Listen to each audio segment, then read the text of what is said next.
extract.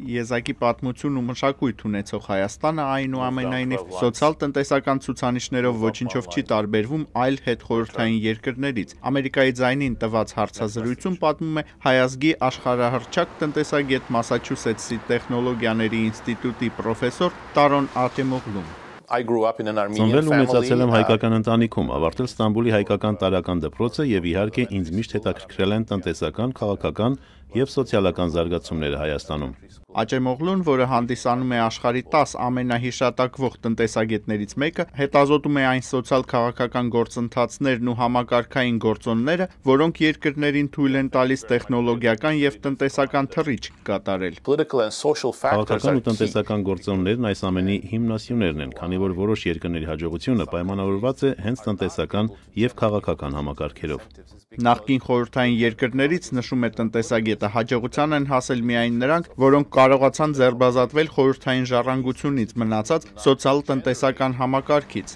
մինչդեռ մյուսները, այդ թվում Ուկրաինան, Ադրբեջանը, Թուրքմենստանն ու Ուզբեկստանը, չկարողացան փոխել քաղաքական եւ տնտեսական էլիտայի խորհրդային ինքնությունը, ինչը բացասաբար անդրադարձավ նրանց զարգացման վրա։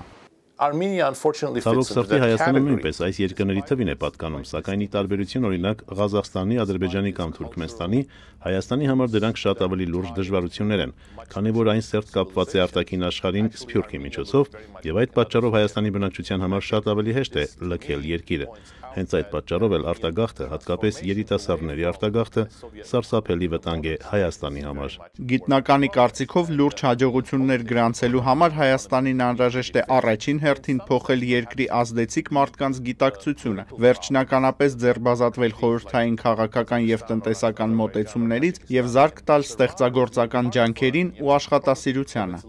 Արման Թարջիմանյան, Ամերիկայի ձայն, Բոստոնից։